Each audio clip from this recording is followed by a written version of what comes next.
you ever stop to think about what really separates a casual promise you make to a friend from a legally binding contract? Well, today, we're jumping right into the Indian Contract Act of 1872 to figure that out. We're going to break down the surprisingly simple formula that turns an everyday agreement into a deal that the law will actually enforce. I mean, really think about it. It happens all the time. When you grab your morning coffee, when you hire a DJ for a party, or even when you just click "I agree" on a website, you're making an agreement.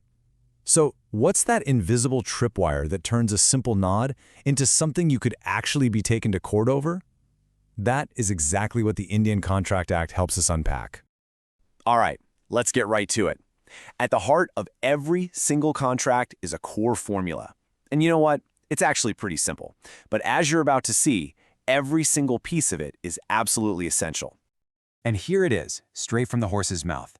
Section 2, subsection H of the Act gives us this incredibly neat definition. A contract is simply an agreement that is enforceable by law. That's it. It's just two main ingredients. You need the agreement, and you need the legal muscle to back it up.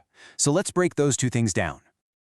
So that gives us a really clear roadmap, right? First, we're going to look at what it takes to form a basic agreement.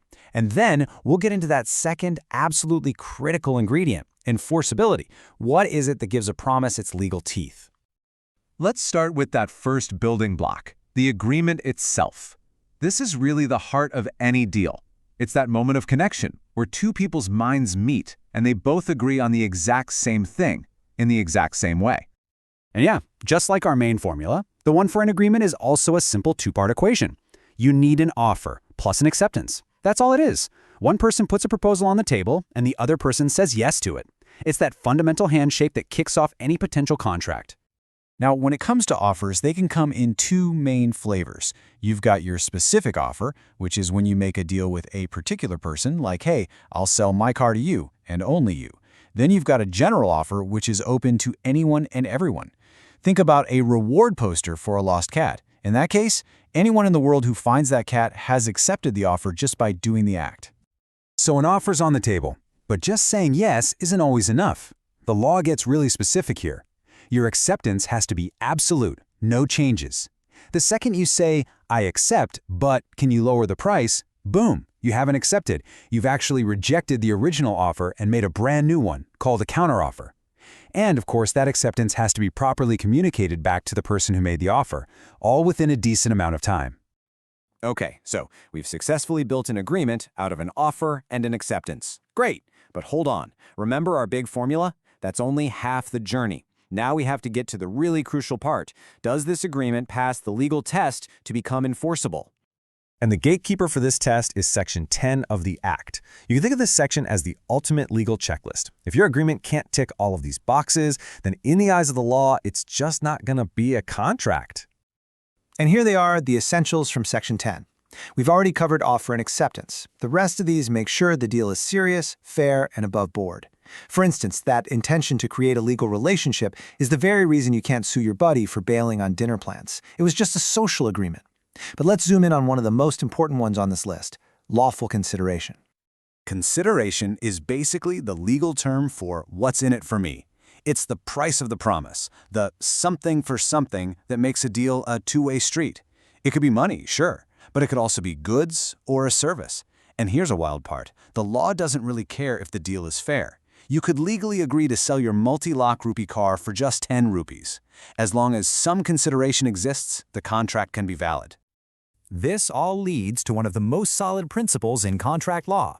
No consideration, no contract. A one-sided promise, where one person just gets something for absolutely nothing, is basically a gift. It's not a contract that a court is going to enforce. But, like with so many rules in law, there are a few very specific exceptions.